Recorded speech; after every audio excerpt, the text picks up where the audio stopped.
Hi viewers, welcome to my channel Sudha Balaji. If you are watching for the first time, please subscribe and press the bell icon.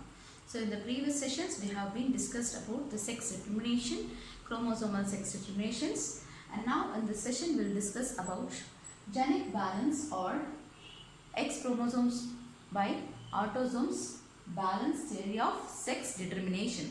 That is also said as genic balance theory of sex determination, which was given by C.B. Bridges. So it was given by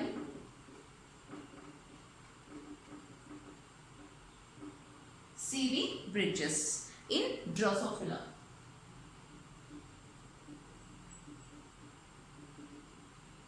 So genic balance theory of sex determination was given by C.B. Bridges in Drosophila. And so here there is no role played by Y chromosomes in determination of sex. So though they contain the two sex chromosomes X and Y, they does not play any role. So Y chromosome does not play any role in the determination of sex of an offspring in case of Drosophila. It is explained as genic balance theory by C.B. Bridges. That is, the sex determination is mainly by the number of X chromosomes, that is ratio of X chromosomes to the sets of autosomes which are present. So it is number of X chromosomes to ratio of number of autosomes which are present in the Drosophila. So that is X by A ratio. So chromosomal constitution. If the chromosomal constitution in that individual, it is, so during the distribution of chromosomes, during the distinction process, the chromosomes will be distributed.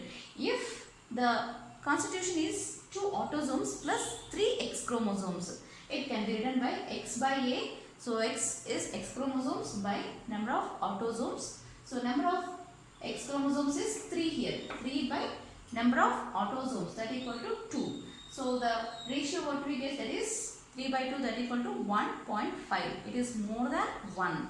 So that represents it is super female. If it is more than 1, it is represented as super female. So here Y chromosome is not playing any role in determination of sex in Drosophila.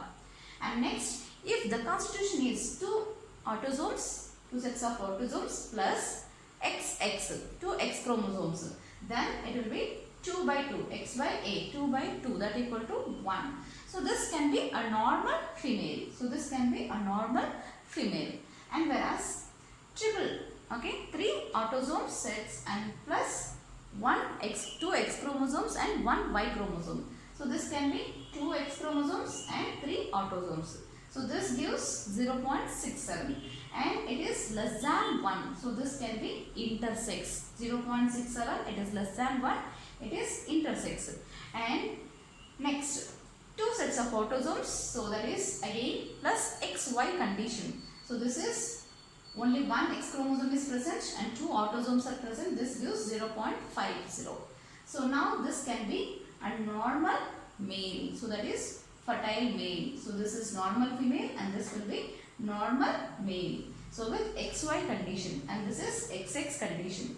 Okay. Now number of autosomes here is 2 sets of autosomes plus X0. So here it has lost some X chromosome. It has lost the sex chromosome here. Okay. So during the separation it has lost some sex chromosomes. And now the number of X chromosomes is 1 and number of autosomes it will be 2, that equal to 0.5. So this is again sterile male. So this is sterile male.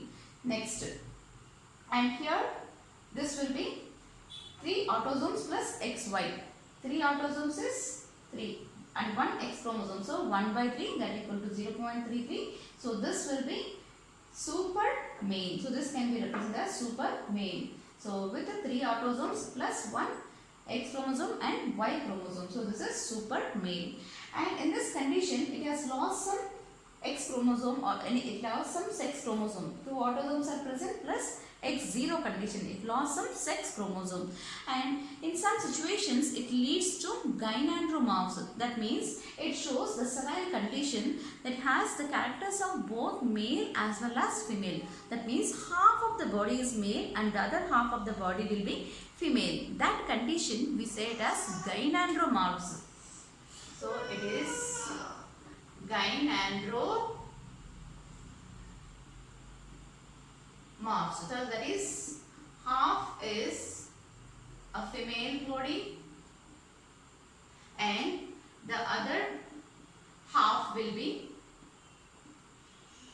male body. So that is called as gynandromorphism. So it can be seen usually in Drosophila as well as even in silk moth also. This gynandromorphic condition is very common even in silk moth. Okay. So this is about genic balance theory, where the sex determination is not by Y chromosomes, it is mainly by the number of X chromosomes by number of autosomes which are present in it. So that is called as genic balance theory, which was given by C.B. Bridges. And now I would like to explain about the another topic, that is in the sex determination. So we also said that haplodiploidy type of sex determination is also present. So there it is seen in honeybees,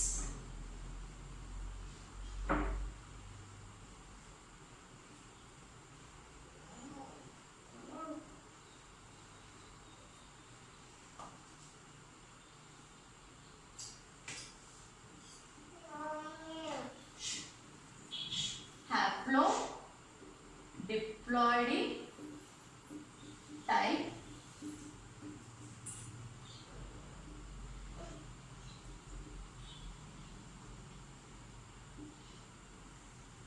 haplodiploidy type of sex determination which is seen in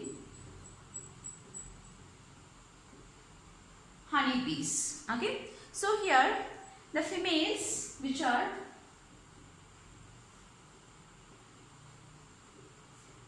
diploid, it contains 32 chromosomes, and whereas males or haploid, it contains only 16 chromosomes. So now the females undergo meiosis.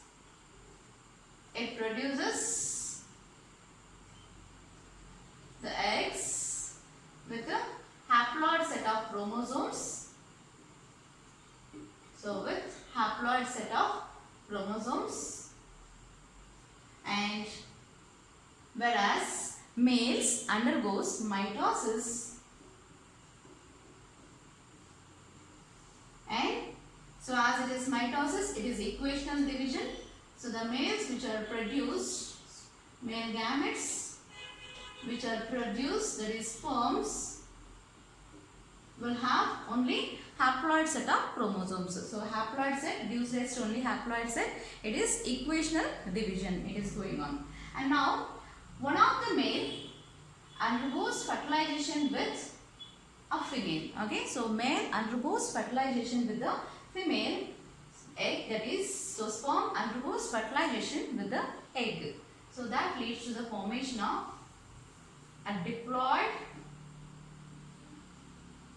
So with 32 chromosomes, and this will be a female individual.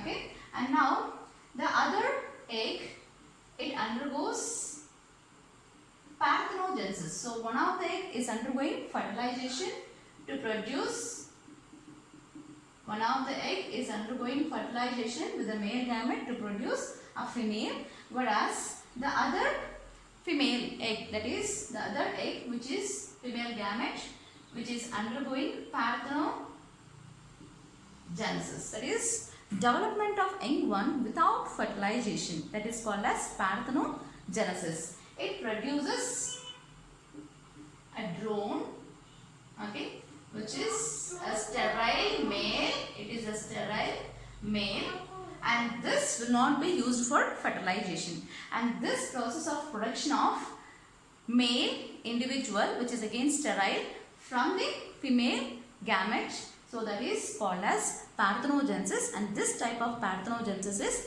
adenotopy.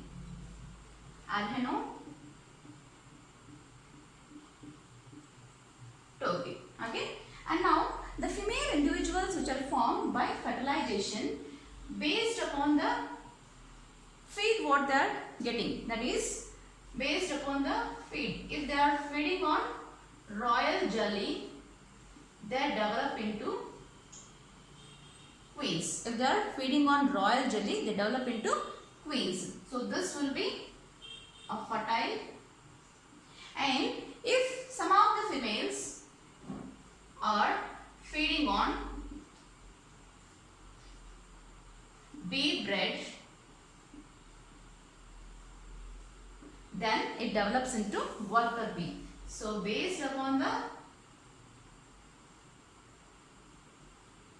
feeding, the female which is developed, which will be developing into royal jelly. If they are feeding on royal jelly, they develop into queens, and if they are feeding on bee bread, they develop into worker bee. So here also there is no sex determination with the heterogametic condition. Here the sex determination is by haplodiploidy condition.